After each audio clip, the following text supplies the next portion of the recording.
स्थल है। अब जैसे आपको सत्संग में बहुत बार सुनाया है कि आदरणीय गरीबदास साहिब जी को परमात्मा सचखंड लेकर गए सतलोक में, फिर वहां से वापस छोड़ा था और परमात्मा ने पहले ही निर्धारित कर दिया था कि 12वां पंथ जो कबीर पंथ का गरीबदास पंथ होगा, नकली, वो नकली पंथ थे, लेकिन ये संत तो ठीक थे गरीबदास जी, लेकिन आगे चल के इनकी वाणी को ना समझ कर उन्होंने इस सच्चे पंथ को गलत बना दिया, वाणी का रहस्य नहीं समझ सके, जिस कारण से परमात्मा ने ये वाणी दोबारा बुलवाई थी गरीबदास जी के माध्यम से और उनकी दिव्य दृष्टि यानी ज्ञान योग खोल दिया था। ज्ञान योग खुल जाने के बाद प्राणी पहले का, भविष्य में होने वाला और वर्तमान का सारा कुछ जानकार हो जाता है। जैसे तुलसीदास जी ने लाखों वर्ष पहले घटी हुई घटना रामायण, श्री राम की लीला अपनी वाणी में, अपने शब्दों में, अपनी भाषा में ज्यों की त्यों चित्रार्थ कर दी, क्योंकि उनका ज्ञान योग खुल गया था, यानी दिव्य दृष्टि खुल गई थी। तो दिव्य दृष्टि की क्षमता होती है, दिव्य दृष्टि की अपनी रेंज होती है। दिव्य दृष्टि समझो एक दूरबीन होती है, दूरदर्शी। एक तो 1 किलोमीटर तक देख सकती है, 1000 किलोमीटर तक आसमान तक देख लेती है, ग्रहों तक की भी खोज यहाँ बैठी कर लेती है। तो उन दिव्य दृष्टि में यानी दूरबीन में अंतर होता है। इसी प्रकार इन संतों की दिव्य दृष्टि के अंदर अंतर होता है। तो गरीबदास जी को जो प्राप्त थी दूरबीन यानी दिव्य दृष्टि, वो बहुत ज्यादा अक्षमता की थी। तो गरीबदास जी ने जो परमात्मा के साथ जो घटना हुई थी धर्मदास की और परमात्मा की जो बातें हुई थी, वो उस अमृतवाणी में उसी दिव्य दृष्टि से देखकर लिखी है, जैसे तुलसीदास जी ने रामायण में चित्रार्थ की है और उसको हम सत्य मानते हैं और ये भी सत्य ही है।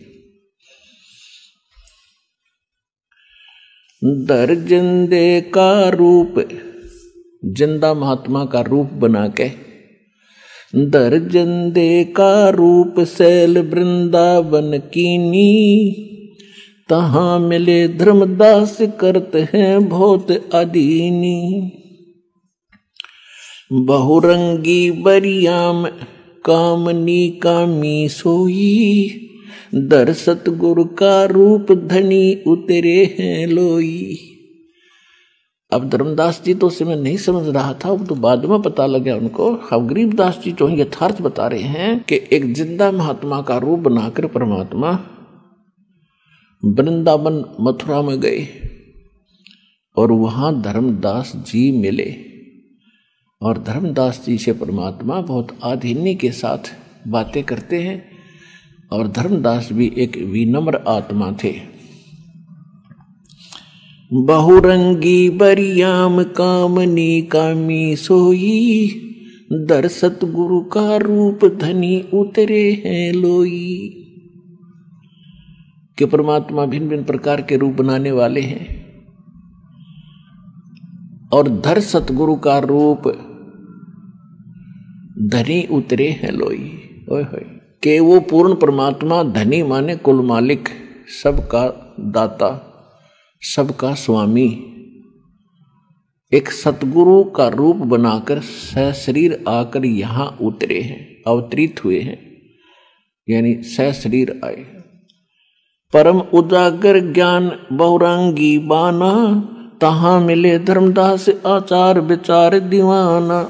अब क्या बताते हैं कि धर्मदास जी को मिले और धर्मदास जी जो उनके गुरु जी ने जो क्रियाएं बता रखी थी उसी आचार विचार में अपना लगा हुआ था, वही क्रियाएं कर रहे थे। अपने आत्माओं, एक एक बात को ध्यान से सुनना। आप तो बालक हो और अपने संस्कारवश पिछले पुनों से कोई मंत्री बना है, कोई प्रधानमंत्री, कोई मुख्यमंत्री, कोई डॉक्टर, कोई इंजीनियर, कोई जज बना है, कोई एमएलए एमपी बना है, कोई वैसे सेठ साहूकार बना है, या वैसे अन्य मनुष्य जीवन प्राप्त प्राणी अन्य प्राणियों से वैसे भी सुविधाएं ठीक प्राप्त करते हैं। अब परमात्मा एक आधीन बन करके धर्मदास जी से प्रार्थना करते हैं उनके निकट पहुंचने के लिए कौन तुम्हारी जात कहाँ से आए स्वामी, पूछे पुरुष कबीर धनी साहब निकामी। परमात्मा ने एक 2 कौड़ी के जीव हमारे जैसे धर्मदास जी को और क्या कहा, उसके निकट जाने के लिए, काल के किले को ढाने के लिए कितना कठिन प्रयत्न भगवान करना पड़ रहा है। हम इतने अज्ञानी बना दिए, अहंकारी बना दिए इस काल में। अपने बच्चे तक पहुंचने के लिए परमात्मा ने उसे क्या कहा, कौन तुम्हारी जाति कहाँ से आए स्वामी। स्वामी माने मालिक। हे स्वामी जी, हे धर्मदास जी, आपकी कौन जाति है, आप कहाँ से आए हो। और पूछे पुरुष कबीर धनी साहब निकामी। वो मालिक कबीर परमात्मा धर्मदास जी से पूछ रहा है कि हे स्वामी जी, आप कहाँ से आए। अब धर्मदास जी क्या बताते हैं, हम वैष्णो बैरागी धर्म में रहा सदाई, सुधर न बैठे संग कल्प ऐसी मन माही, सुन जिंदा मम ज्ञान को अधिक आचार विचार, हमरी करनी जो कर उतरे भवजल पार। अब धर्मदास जी बता रहे हैं, धर्मदास जी कह रहे हैं कि देखो मैं जो साधना कर रहा हूं और ये साधना जो करेगा उसका मोक्ष हो जाएगा, वो पार हो जाएगा। बोले धनी कबीर सुनो वैष्णो बैरागी, कौन तुम्हारा नाम गाम कहिए बड़बागी, कौन कौम कुल जात कहाँ को गवन किया है, कौन तुम्हारी रैस किने तुम नाम दिया है, कौन तुम्हारा ज्ञान ध्यान सुमरण है भाई, और कौन पुरुष की सेव कहाँ समाधि लगाई, को आसन को गुफा के भर मत रहो सदाई, सालिग सेवन कीन बहुत अति भार उठाई, जोली झंडा धूप दीप तुम अधिक आचारी, बोले धनी कबीर भेद कइयो ब्रह्मचारी। अब धर्मदास जी क्या बताते हैं, और साथ में परमात्मा कह रहे हैं कि आपका कौन भगवान है, कौन इष्ट है और किसकी पूजा करते हो। हमको पार लंघावे ही परम उजागर रूप, जिंद कहे धर्मदास से तुम हो मुक्ति स्वरूप। परमात्मा धर्मदास जी से कह रहे हैं कि हे स्वामी जी, मेरा बेड़ा पार करियो और मुझे सच्चा ज्ञान बता दो, मैं भटक रहा हूं।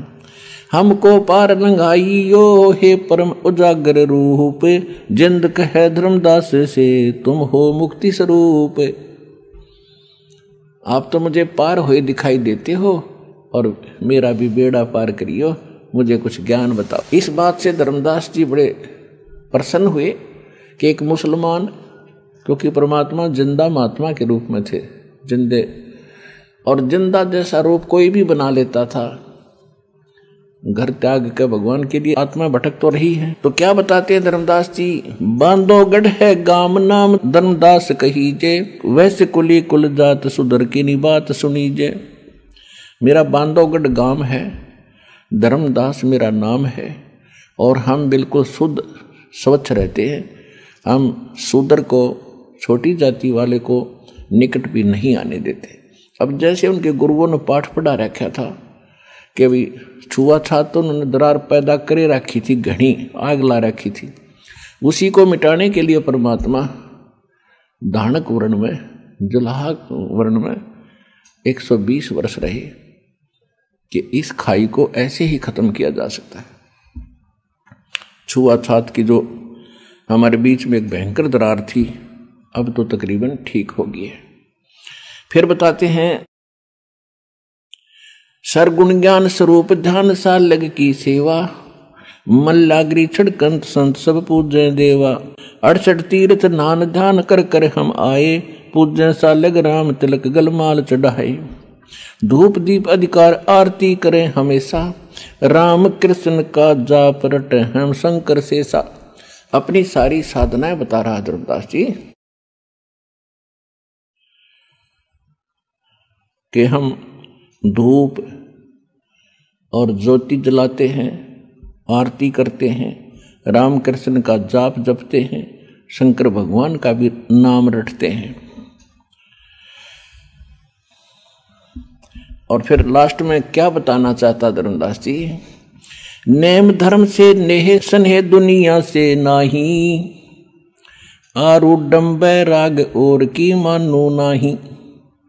पहले फैसला कर दिया, काल बोला उसमें कि हम ये साधना करते हैं, मैं वैष्णव परंपरा से जुड़ा हुआ हूँ और मैं पक्का अपने इष्ट पर, अपने गुरु के ज्ञान पर इतना आरूढ़ हूँ कि मैं किसी की ना मानूं, चाहे मुझे कोई बताइयो।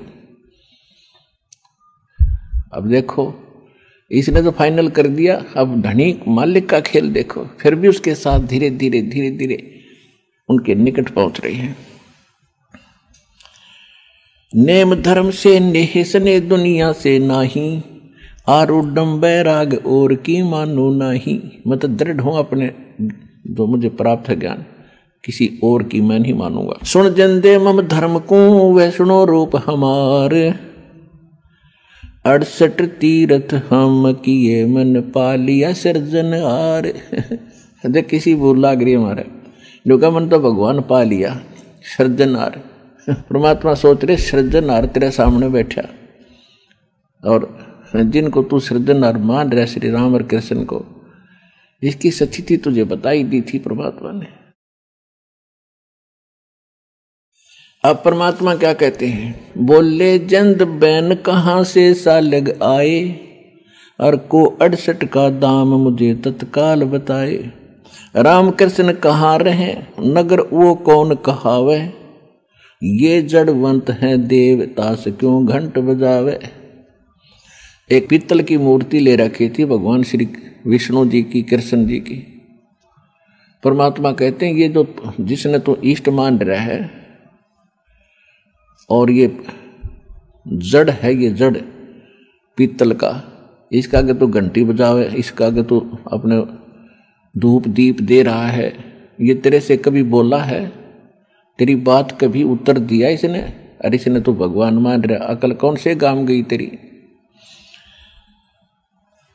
राम कृष्ण कहाँ रह नगर वो कौन कहावे, और ये जड़वंत है देवता से क्यों घंट बजावे। यदि एक बात बता धर्मदास जी, आप मूर्ति पूजा पर इतने आरूढ़ हो गए हो, एक कोई वैद है और वो वैद कहीं रहता है, उस वैद की मूर्ति बनाकर रख ली और उससे तू प्रसन्न उतरी कर रहा है, मुझे बुखार हो गया वैद जी, हे दया करियो वैद जी, दवाई दियो वैद जी, रोग दूर करना वैद जी। क्या वो पत्थर की मूर्ति वाला वैद तेरे रोग का नाश कर देगा? कोई दवाई औषधि बता देगा?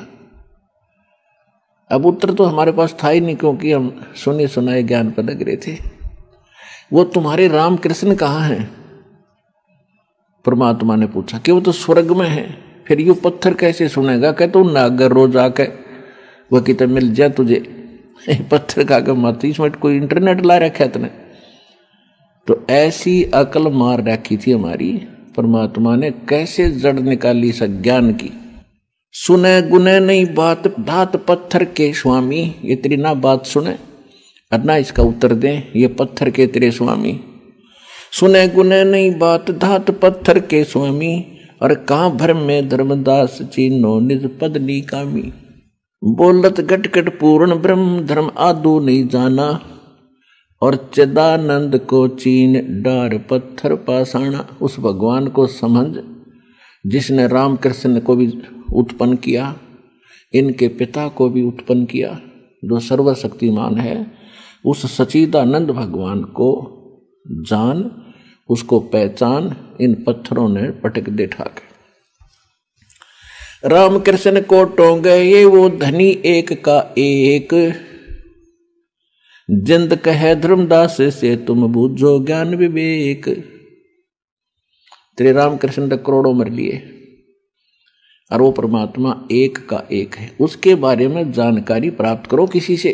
बुझो ज्ञान विवेक एक निज निश्चय आनम, दूजा दो जग जात कहाँ पूजय पाषाणम। जठराग्नि से राख्या साख सुनो धर्मदासा, तज पत्थर पाषाण छोड़िया बुद्धि आशा। अनंत कोट ब्रह्मांड रचे सब तज रहे नियारे, जिंद कहे धर्मदास सूहू जाका करो विचार। जाका करो विचार सकल जन सृष्टि रचाई, वार पार नहीं कोई बोलता सब गटमाही। बोलत है धर्मदास सुनो जिंदा मम बानी, कौन तुम्हारी जात कहां से आए प्राणी। हाय हाय परमात्मा हृदय फटन को हो जाता दास का, क्योंकि आपको तभी पता नहीं इस बात का। हम कितने मूर्ख बना रखे इस काल ने। अब धर्मदास जी अपने धनी को, अपने परमपिता को, वो परमपिता तो उसको स्वामी कह रहा है, और ये धर्मदास जो कहे हैं कि कौन तुम्हारी जात कहां से आए प्राणी। हे जीव तू कहां से आया, तेरी क्या जाति है। हम देखो कितने अज्ञानी बना रखे इस काल ने। हम अपने पिता को कैसे संबोधित कर रहे हैं, उसको तो जीव कह रहे हैं और वो हमें स्वामी कह रहा है। अब कितना अज्ञान से भरा हुआ था। उस पत्थर की मूर्ति को धर्मदास जी क्या कहते हैं, परमेश्वर परवान पत्थर ना कहिए जिंदा। कि ये जो मूर्ति में ले रखी है ना, इसने पत्थर मत कहे, ये परमेश्वर है। नामा की छान छिवाई दई देखो सरसंधा, सरगुण सेवा सारे है निर्गुण सी नहीं ने है। सुन जिंदा जगदीश को हम दीक्षा क्या दे। मुझे क्या शिक्षा दे रहा है, मैं तो और किसी की नहीं मानने वाला। बोले जिंद कबीर सुनो बाणी धर्मदासा। ओए होए, फिर लास्ट में मालिक ने क्या कहा, बोले जिंद कबीर सुनो बाणी धर्मदासा। हम खालिक हम खलक सकल ये हमरा प्रकाशा। मैं खालिक यानी सारी सृष्टि का मालिक हूँ, सबका रचनहार हूँ, और ये खलक मेरी है, यानी सारी सृष्टि मेरी है, और सबके ऊपर मेरा ही दबदबा है, मेरा प्रकाश है, मेरी प्रभुता है। हम रचे सब पाषाण नदी सब खेल हमारा, अचराचर चौखान बनी विधि 18 भारा। हम सृष्टि संजोग वियोग किया बहु भांति, हम ही आद अनाद हैं हम अवगत के नाती। हमसे ब्रह्मा विष्णु ईश है कला हमारी, हम ही पद परवान कल्प कोट जुगतारी। हम साहेब सतपुरुष हैं ये सब रचना हमारे, जिंद कहे धर्मदास से हम पूर्ण करतार। भगवान साफ भी बता रहे हैं, कुछ आड़सी करके भी बता रहे हैं कि वो परमात्मा को संबंध जो जिसने सारी सृष्टि रची, और फिर कह रहे हैं कि मैं हूं वो सारी सृष्टि का रचना। एक तो यह बुद्धि हमारी पत्थर पड़ रहे थे इस अतिथि में, और भगवान कैसे माने उनको। एक मैले से कपड़ों में एक चोगा पहने बैठा एक व्यक्ति, और वो नौका में भगवान हूं, तो पुण्यात्मा ये किसी के बस की बात नहीं, ऐसे नहीं स्वीकारा जा सकता, क्योंकि हम अंधे इतने हो गए, ज्ञान नाम की चीज हमारे पास नहीं थी। तो क्या बताते हैं परमात्मा, छिन्मय धरती पग धरो और नादय सृष्ट संजोगे, पद आसन न्यारा रहूं इस विद दुनि वियोग। कि एक सेकंड में मैं यहां आ जाता हूं और दूसरे सेकंड में अपने लोक में चला जाता हूं। इसी का समर्थन नानक साहिब जी कह रहे हैं कि नीच जात अंधला परदेसी मेरा, और छिन आवे तिल जावे, और ताकि संगत नानक रहंदा कैसे मोंडा पावे। फाई सूरत मुलुक की वेश ए ठगवाड़ा ठगी देश, खरा सियाणा भोता भारी धानक रूप रहा करता। काशी में देखा जो भगवान को, तब कहा था कि रे लोगो, ए भोली आत्माओं, ये ठगवाड़ा ये अपने आप को छुपा के बैठा है प्यार में अपने भगवान को। वो प्यार में कह रहे थे रोते हुए कि ए ठगवाड़ा, क्योंकि सतलोक में देखा था उनको सचखंड में उसी रूप में, फिर एक धानक रूप में जुलाई रूप में देखा काशी में खड्डी में बैठा हुआ। तब आकर कहा था हाई सूरत मुल्क की वेश ए ठगवाड़ा ठगी देश, खरा सियाणा बहुता बार, ये धानक रूप रहा करता, लोगों धानक रूप रहा करता। और नीच जात परदेसी मेरा, 731 पृष्ठ पे लिखा है गुरु ग्रंथ साहिब में कि नीच जात परदेसी मेरा छिन आवे तिल जावे अर्थात की संगत नानक रिंदा क्यों कर्मुंडा पावे। इसका कैसे अंत पाऊं, इसे समर्थ के साथ रहता हूं मैं। 1 सेकंड में यहां और 1 सेकंड में ऊपर देखे, सामने से अंतर्ध्यान हो जाता है। और गुरु ग्रंथ साहिब के अंदर 721 पृष्ठ पे लिखा है, एक अर्ज गुप्तम पेश तोदर कून करतार हक्का कबीर करीम तू बे अप्रवर्दिकार। तो इन सभी बातों से प्रमाणित होता चलेगा परमात्मा कौन है। तो यहां परमात्मा ने बता दिया कि मैं पूर्ण परमात्मा हूं। बोलत धर्मदास सुनो सरबंगी देवा दीखत पिंड और प्राण कहो तुम अलख अबेवा। आप अपने आप को परमात्मा कह रहे हो और आपका सारा शरीर दिखाई दे, क्योंकि हमने भगवान को निराकार मान रखा था। और विष्णु जी के पुजारी होते हुए भी भगवान को निराकार कहा करते हैं। अकल हमारी कहाँ जा रही थी देख। अब विष्णु जी की पूजा करता है, विष्णु जी को इष्ट मानता है धर्मदास जी, और परमात्मा ने जब कहा कि मैं परमात्मा हूं तो कहता है कि तेरे तो सारा शरीर दिखाई देता है, आप भगवान कैसे हो सकते हो, क्योंकि वो तो निराकार है। तो विष्णु जी को क्यों पूज रहा है, और भगवान तो निराकार, फिर विष्णु जी क्या है तेरा इन ठाए पर पत्थर ने। तो ये बात ही समझ में आओगी पुण्यात्मा। नाद बिंद की दे शरीर है प्राण तुम्हारे तुम बोलो तो बड़ बात नहीं आवत दिल मारे। कि आपका शरीर दिख है हमारे जैसा है, और आपके सारा कुछ है, शरीर है, और तुम बड़ी बड़ी बात कर, मुझे ये विश्वास नहीं हो रहा तेरी बातों का। खान पान स्थान देह में बोलत दिसम कैसे अलख स्वरूप भेद कइयो जगदीशम। कैसे रचे चंद और सूर नदी गिरविर पासाना कैसे पानी पौन धरणी पृथ्वी असमाना। कैसे सृष्टि संजोग विजोग करी किस बाती कौन कला करतार कौन विद अवगत नाती। कैसे घट घट रम रहे और किस विद रहो नियारे।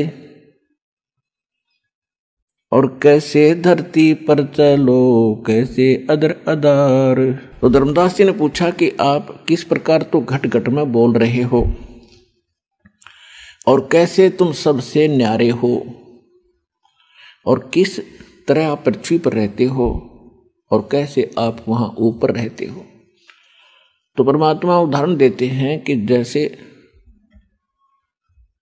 ये सारे ब्रह्मांड मेरे रचे हुए हैं। अब जैसे साइंटिस्ट ने, वैज्ञानिक ने, इंजीनियर ने एक विमान बना दिया, रॉकेट बना दिया और उसके अंदर सारा मैटर फीड कर दिया और उसको स्टार्ट कर दिया, उसके अंदर जो भर रखा है डायरेक्शंस वो उसके आधार से उसी स्पीड पर चल पड़ा। अब उसके अंदर वैज्ञानिक बैठा है या कोई व्यक्ति बैठा है, बनाने वाला बैठा है या अन्य यात्री भी बैठे हैं, चालक बैठा है, तो चालक को जरूरी नहीं कि फिर उसके स्टीयरिंग पर बैठा रहे। वो पिछली सीट पर बैठो, चाहे उस विमान में घूमो फिरो, किसी सीट पर लेट जाओ, उसने निर्धारित समय से वहाँ पहुँचना है। जैसे 3-3, 4-4 वर्ष लग जाते हैं मंगल ग्रह पर जाने के लिए, तो यहाँ से उसमें फीड कर दिया जाता है, वो अपने आप चल रहा है, अपने आप ऑटोमेटिक उसके इंजन जिसका स्टार्ट होना वो स्टार्ट हो जाता है, बाकी वो अपनी निर्धारित दिशा पर चल रहा होता है। तो ऐसे परमात्मा ने बताया कि सारी सृष्टि मैंने ऐसे रच के, अब इसमें मैं कहीं घूमूं फिरूं ये अपने हिसाब से चलेगी, जब तक मैंने इसमें चाबी भर रखी है तब तक ये ऐसे चलेगी। परमात्मा बताते हैं गगन सोन में हम रहे व्यापक सब ही ठोर हृदय रेन हमारे है फूल पान फल मोर। जिंद कहे धर्मदास सुनो सतगुरु की बाणी हम ही संत सुजान हम ही हैं सारंग पाणी। ओंकार और मायतास के पुत्र कहावे हम परमात्म पद दोहों के मद रहावे। हम उतरे तुम काज सोन से किया पियाना शब्द रूप दे धर समझ बाणी सुर ज्ञान। नहीं नाद नहीं बेंद नहीं पांच तत्व आकारम गुड़ीला ज्ञान अमान हंस उतारूं पारम। परमात्मा ने कहा कि आप कह रहे हो ना कि आपका शरीर दिखे, हमारे जैसा शरीर है, आप खाते हो, पीते हो, बोलते हो। तो परमात्मा कहते हैं नरख परख कर देख, नहीं भौतिक हम रह काया, हम उतरे तुम काज नहीं, कुछ मोह ना माया। मेरा शरीर देख धर्मदास जी, ये तुम्हारे जैसा नहीं है। अब धर्मदास जी ने ऐसे हाथ लगा के देखे मालिक के चरणों पे, हाथों पे, ऐसे जैसे रबड़ होता है, रुई की तरह हाथ ऐसे चल रहे हैं, उसके अंदर कोई हार्ड मास नहीं है। यजुर्वेद अध्याय नंबर 40 के मंत्र नंबर 8 में लिखा है, सैपरी आगात शुक्रम अकायम ऐसनाविरम कबीर मनीषी स्वयंभू व्यवधाता। उसमें लिखा है कि उस परमात्मा जो कबीर देव है, कबीर परमात्मा सबसे बड़े विद्वान हैं, सर्वज्ञ हैं, और उनका शरीर ऐसनाविरम शुक्रम अकायम। इन्होंने अज्ञानियों ने क्या किया, अकायम शब्द ले लिया, अकायम, उससे मान लिया कि परमात्मा निराकार है, उसका काया को ना। इसमें शुक्रम अकायम लिखा है, ऐसनाविरम क्यों लिखा फिर? ऐसनायुर माने, स्नायु माने नाड़ी, और शुक्रम अकायम जो माता पिता के संयोग से जो शुक्र से बनती है परमात्मा की, वो काया नहीं है, 5 तत्वों का नहीं है। और फिर नाड़ी संस्थान रहित है, इसका मतलब शरीर है वो काया परमात्मा की शुक्र से बनी नहीं, उसमें नाड़ी तंत्र नहीं है, एक तत्व से बना हुआ शरीर है। तो यहां परमात्मा कह रहे हैं नरक परख कर देख, नहीं भौतिक हम रह काया, हम उतरे तुम काज नहीं, कुछ मोह ना माया। अब परमात्मा क्या बताते हैं, ना मैं जन्मूं ना मैं रू,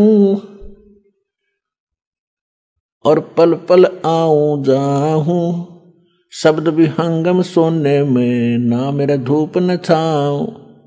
बोले जिंद सुनो धर्मदासा, हमरे पिंड प्राण निश्वासा। हमारा जो शरीर है आप जैसा नहीं है, और इसमें श्वासों का कोई वो नहीं है, योगदान नहीं है। गर्भ योनि में हम नहीं आए, मादर पिदर ना जननी जाए। हम किसी माता पिता से नहीं जन्मे। शब्द स्वरूपी रूप हमारा, क्या दिखलावे आचार विचारा।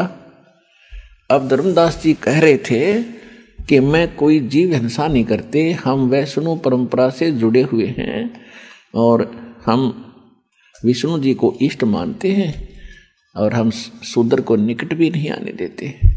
तो परमात्मा ने बताया कि देखो भोली आत्माओं, आपको ज्ञान नहीं, आपके गुरुओं को ज्ञान नहीं, जिस कारण से आप कितने आप हिंसा करते हो, पाप करते हो, उससे परिचित नहीं हो। अब परमात्मा क्या बताते हैं, बोले जिंद सुनो धर्मदासा, हमरे पिंड प्राण निश्वासा। गर्भ योनि में हम नहीं आए, माद्र पिदर ना जननी जाए। शब्द स्वरूपी रूप हमारा, क्या दिखलावे आचार विचारा। फिर क्या बताते हैं, सत्य ब्राह्मण की है हत्या, जो चौका तुम देवो नेता। ब्राह्मण से हत्या जो होई, जल स्नान करत हो सोई। अब आप मानते हो धर्मदास जी कि जो व्यक्ति जीव हिंसा करते हैं, यानी क्योंकि धर्मदास जी सामने बैठे भगवान को एक मुसलमान संत की वेशभूषा में होने के कारण उनको मुसलमान मान रहे थे, और टोंट कस रहे थे कि हम जो साधना कर रहे हैं ये श्रेष्ठ है, हमारे भगवान विष्णु सबसे श्रेष्ठ हैं, और हम कोई पाप नहीं करते। डायरेक्ट कहानी इनडायरेक्ट कह दिया कि मुसलमान तो पाप करते हैं, बकरे काटते हैं, मांस खाते हैं।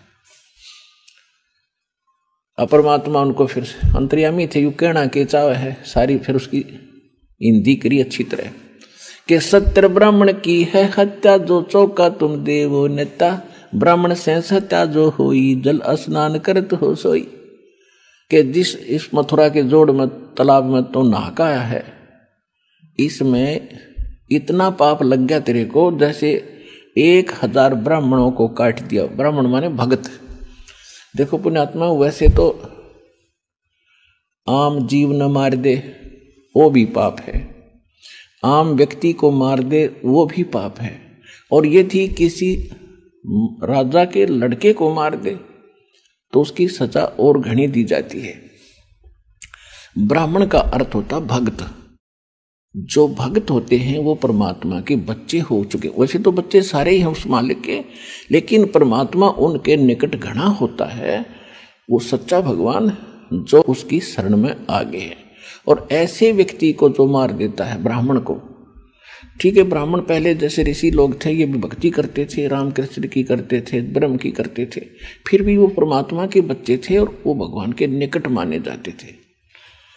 तो पुराणों में लिखा है कि एक ब्राह्मण की हत्या कोई कर दे, उसको इतना पाप लगता है कि इतने गौदान कर दे, करोड़ों की संख्या में इतना कर दे, इतना जाप कर ले, तब जाकर वो ब्रह्म हत्या का पाप कटे। तो परमात्मा कहते हैं जीव चाहे ब्राह्मण मार दे, उसका पाप चलो ज्यादा हो जाएगा, और चाहे छोटा मार दे, दोनों का दुख उस बाप को होता है। लेकिन अब मैं गिनवाता हूं तेरे को कि आप मानते हो कि एक जीव हिंसा, ब्रह्म हिंसा जो कर दी जाती है तो उसका कितना पाप है। तो यहां परमात्मा कहते हैं आप कितना पाप करते हो कि 1000 ब्राह्मण जैसी हत्या कर दी आपने, जो इस तालाब में नहा के और आप बाहर आए हो, क्योंकि उसके लोटे में दिखाया परमात्मा ने कि जल देख, इसमें कितने जीव जंतु चल रहे हैं, और इस तालाब में देख ले जाके, और आपने मलमल के नहाए हो, इसमें कितना विनाश कर दिया, इनका कचूमर निकाल दिया, और इनको तुम पाप नहीं गिन रहे।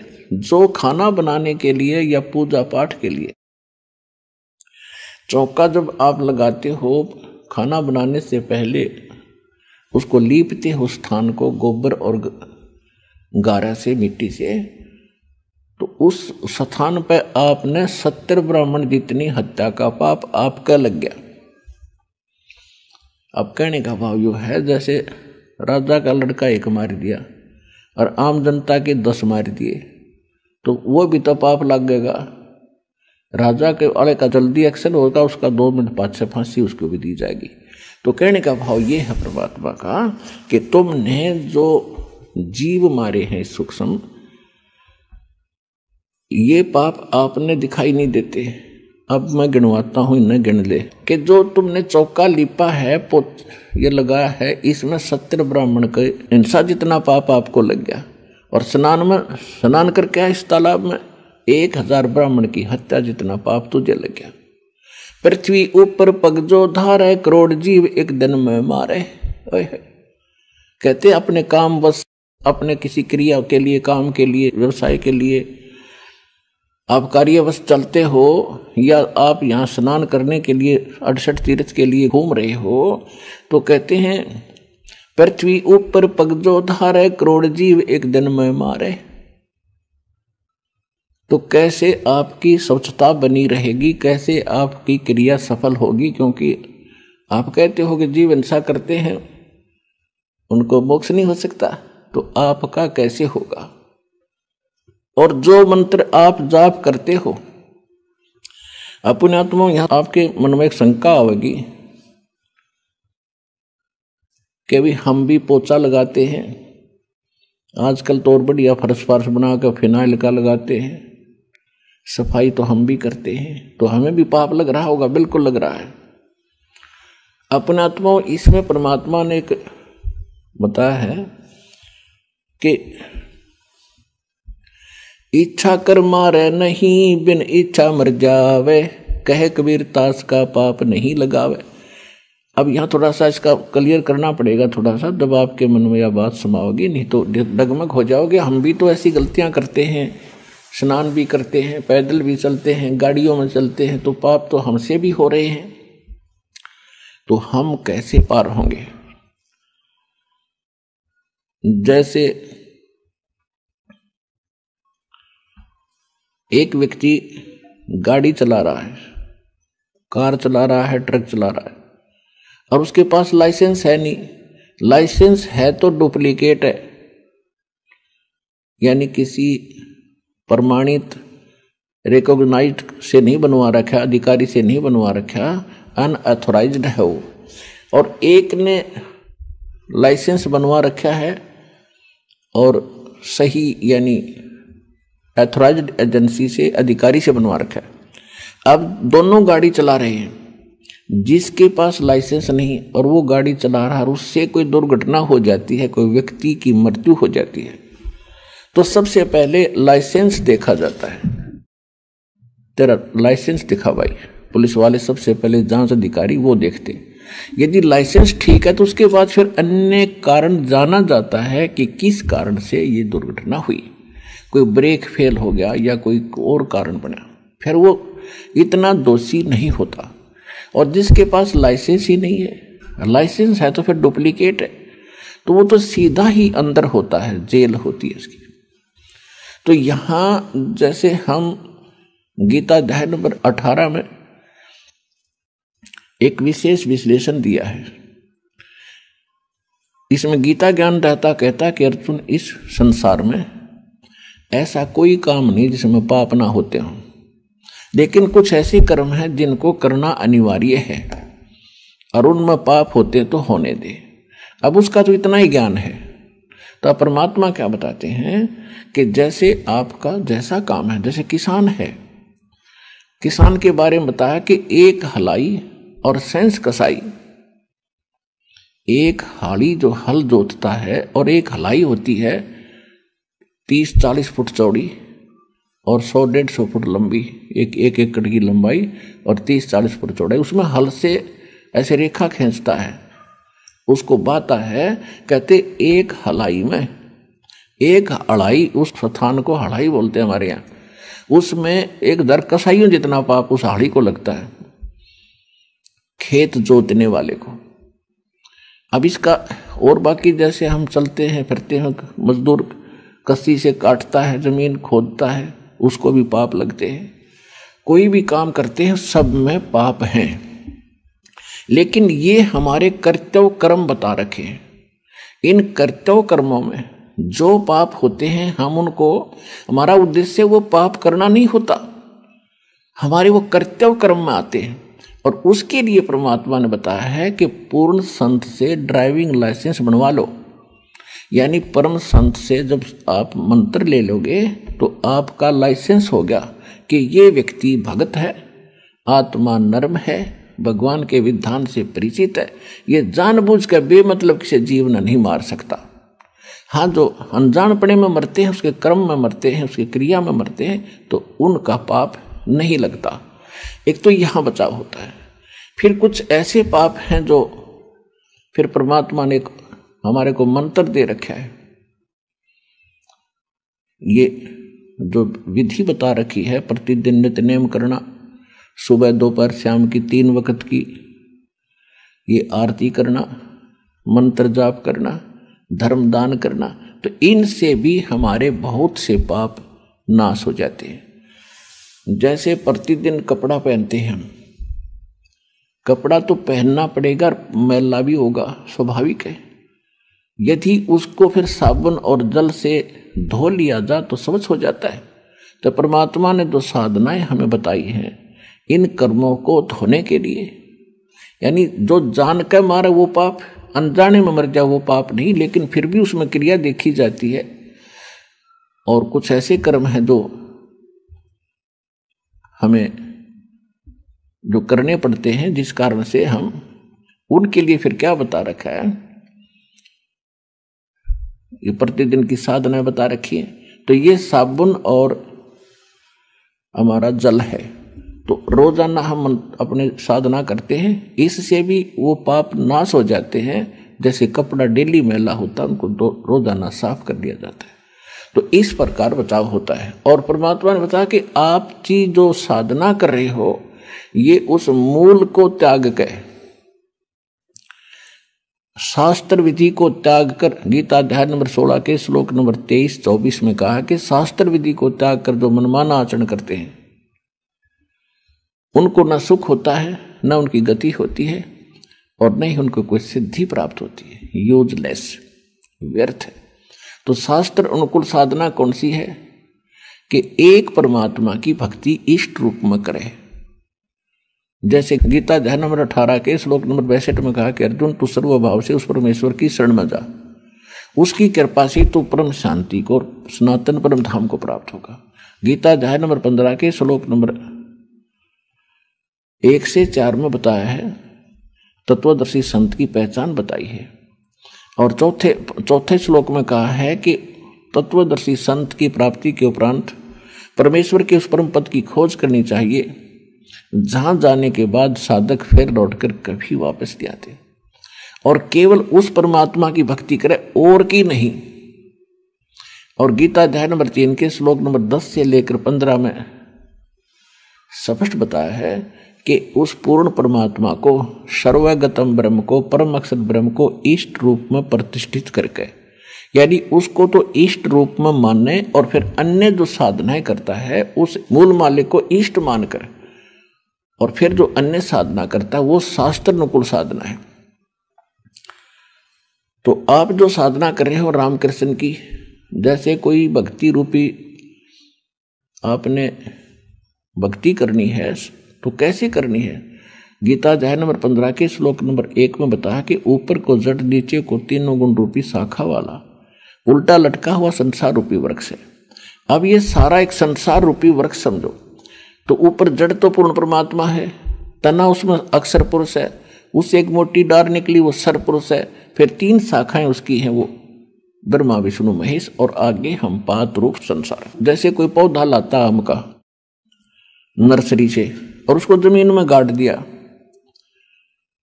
जड़ की तरफ से, तो बिल्कुल सही तरीका है उस प्लांटेशन का, उस पौधे को लगाने का सही तरीका है कि जड़ को गड्ढे में गाड़ो और पानी डालने योग्य गड्ढा बनाओ, उसमें सिंचाई करो। तो फिर वो जड़ हम पूजा कर रहे हैं मूल की, ये शास्त्र अनुकूल साधना है। इससे अपने आप ये आहार टहनियों में जाएगा, तना में जाएगा, शाखा में जाएगा, डार में जाएगा, फिर टहनियों में आएगा। ब्रह्मा विष्णु महेश के पास आपके शुभ संस्कार बनेंगे जब इष्ट रूप में पूर्ण परमात्मा को मानकर उसकी पूजा करोगे आप। और फिर वो फल कौन देंगे? उस ऐसे बने हुए शुभ संस्कार जो शास्त्र अनुकूल साधना से आपके संस्कार बनेंगे, वो सही बनेंगे, ब्रह्मा विष्णु महेश के पास जाएंगे और वो फिर आपको आपका संस्कार देना शुरू कर देंगे। आपके पहले पुण्य नहीं थे तब तो आप दुखी हुए, अब आपके पुण्य शास्त्र अनुकूल शुरू करवा दिए आपकी, अब वो पुण्य संस्कार इनके पास आ रहे हैं। आपकी हाजिरी लाग कर जो दिहाड़ी मजदूरी आप कर रहे हो और वो पहुंच जाती है अकाउंटेंट के पास, और वो फिर आगे तनख्वाह दे रहा केवल वर्क डन। तो ब्रह्मा विष्णु महेश तो ये वर्क डन देने वाले अकाउंटेंट समझ लेना, और क्रिया करनी पड़ेगी ऐसे जैसे दास आपको बता रहा है। तो शास्त्र अनुकूल साधना जो करी है, इष्ट रूप में उस मूल की जड़ की पूजा करी, उससे शास्त्र अनुकूल क्रम बनकर आपके पहुंच गए ब्रह्मा विष्णु महेश के पास, और वो आपको दे रहे हैं क्योंकि वो यहाँ के प्रबंधक हैं, उन्हें देना उन्होंने ही है, लेकिन वो देंगे केवल किया कर्म आपने जैसा कर रखे। तो अब परमात्मा बताते हैं कि आप जी कैसे कर रहे हो धर्मदास जी, कि आपने टहनियों ब्रह्मा विष्णु महेश की पूजा कर रहे हो, आप उस भक्ति रूपी पौधे को उल्टा गाड़ बैठे, आपने शाखाएं तक गड्ढे में गाड़ रखी है, इनकी पूजा शुरू कर दी, मूल छोड़ दिया, वो सूखेगा पौधा तुम्हारा। तो आपका शास्त्र अनुकूल साधना नहीं है, आपके तो पाप इकट्ठे हो रहे हैं, पुण्य कोई नहीं बन रहा। फिर क्या बताते हैं? पृथ्वी ऊपर पग जो धारे, करोड़ जीव एक दिन में मारे, करे आरती संजम सेवा, ये अपराध न उतरे देवा। ठाकुर घंटा पौन झकोरे, कोट जीव सूक्ष्म सिर तोड़े, ताल मृदंग और झालर बाजे, कोट जीव सूक्ष्म तांजाजे। कहते हैं जो ये आप घंटी पीटते हो, ऐसे ऐसे बजाते हो घंटी, तो उनमें सूक्ष्म जीव होते हैं और वो डंडे की रगड़ से मारे जाते हैं, वो भी पाप आपका लगे। फिर कहते खान पान में दमन प्राणी, कैसे पाओ मुक्त निशानी। आप खाना खाते इसमें भी जीव मरे, पकाते उसमें भी मरे, पोचा लाओ उसमें मरे। तो आप यही मान बैठे कि मैं कोई पाप नहीं करता। क्या पाप नहीं करता? क्या एक बकरा नहीं मारा तो बाकी पाप नहीं है? यानी बकरा मारना तो महापाप है ही है, वो भी पाप है, लेकिन ये भी पाप है और वो भी पाप है। परमात्मा का कहने का ये उद्देश्य है कि पाप तो तुम्हें पता ही नहीं है, आप सामने दिख रहा है उसको पाप मान रहे हो, और आप कर रहे हो डेली इसको पाप नहीं मान रहे हो। तो परमात्मा के चाहे छोटे जीव न मार दे और चाहे बड़े ने, राजा के चाहे छोटे बेटे को मारो चाहे बड़े को, वो तो दे ही तोड़ेगा, दोनों का एक जैसा सजा आपको देगा। तो इसी प्रकार परमात्मा क्या बताते हैं, झाड़ी लंगी करत हमेशा सूक्ष्म जीव होत है नेसा, खान पान में दमन प्राणी कैसे पावो मुक्ति निशानी, कोट जीव जल अचमन प्राणी या मैं संख शुभ नहीं जानी, कहो कैसे विद करो अचारम त्रिलोकी का तुम सिर भारम। तुम क्या ये कर रहा क्रियाएं, तेरे ऊपर तो 3 लोक का भार धरा भाई। कहो कैसे विद करो अचारम त्रिलोकी का तुम सिर भारम, तुम्हारे सिर पर तो 3 लोक का पाप धरा जा रहा है बेटा रोजाना, और कर रहे क्रिया गलत सारी। आप गीता पढ़ते हो, गीता में कहीं व्रत करने को लिखा है, मना किया है।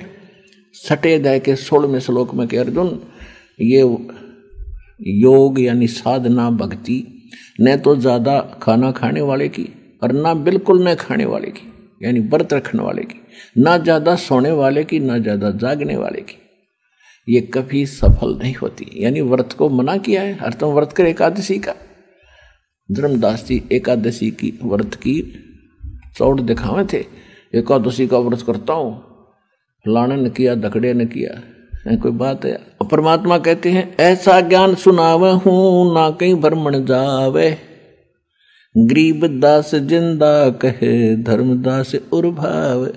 परमात्मा कहते हैं यदि तेरे हृदय में कुछ थोड़ी बहुत मेरे प्रति इस ज्ञान के प्रति लगन लगी हो तो मुझे बता, तुझे ऐसा ज्ञान बता दूंगा कि तो धक्के खाने की आवश्यकता नहीं। अपना बैठ कर नाम दूंगा, घर पर भक्ति करना और विधि बताऊंगा दान धर्म की। अगर तेरे दिल में कुछ जगह हो तो बता। परमात्मा ने बहुत कुछ समझाया, कुछ उसने समझा। फिर कहते तीर्थ बाट चले जो प्राणी सो तो जन्म जन्म उर्जाणी, जा तीर्थ पर कर है दानम आवत जात जीव मरो और वनम। होय होय पर भी लेन जाते है दुनिया, हमरा ज्ञान किने ना सुनिया। अब क्या बताते हैं परमात्मा कि तीर्थ बाट चले जो प्राणी, तीर्थ के लिए जो यात्रा करने जाते हैं। पुण्यात्माओं विचार करो, इस ज्ञान से आपको महसूस होगा कि सचमुच यह गलती भारी बन गई थी। जैसे हम देखते हैं अपने हरियाणा में, राजस्थान में, उत्तर प्रदेश में विशेषकर, तो क्या करते हैं सावन के महीने में और कावड़ लेते हैं ये बोली आत्मा भ्रमित और पैदल आते हैं। सूक्ष्म वेद में लिखा है कि सामन सैल न कीजे राजा योगी बैठ पतीजे। सामन में इतना पाप होता है जीव को भ्रमण करने का, सैर सपट्टे करने का, इतना सारा साल में नहीं होता। किसी पंथ में ज्ञान नहीं, किसी संत को ज्ञान नहीं, और आप बुद्धिमान समाज है आसानी से समझ रहा है। उसी का तो परिणाम आप देख रहे हो। इतना बड़ा आश्रम में खचाखच भर गया, यहाँ कोई लल्लो पोतों से नहीं बुला रखे, यहाँ पूरा ज्ञान समझ कर आए हैं और 100 बार इन्होंने ज्ञान को समझा है, पूरा तोला है। तब परमात्मा की शरण में ये बच्चे पहुंचे हैं। और काल ने यही कहा था भगवान से कि चौथे युग में जीव ले जाना, 3 युगों में जीव ना ले जाना। और चौथे युग में जब कलयुग आवे कितने जीव ले जाना, परंतु एक दया करना, आप अपना ज्ञान बताना। आपके ज्ञान को जो स्वीकार करे वो आपका, हमारे ज्ञान में जो फंस रहा है हमारा ज्ञान माने वो हमारा। परमात्मा आप बलपूर्वक ना ले जाना। परमात्मा को तो पता था बलपूर्वक ले जाने का तुक क्या वहां पर, पहले हम वही ना गड्ढा करते और आगे फिर भाग गए यहीं पर।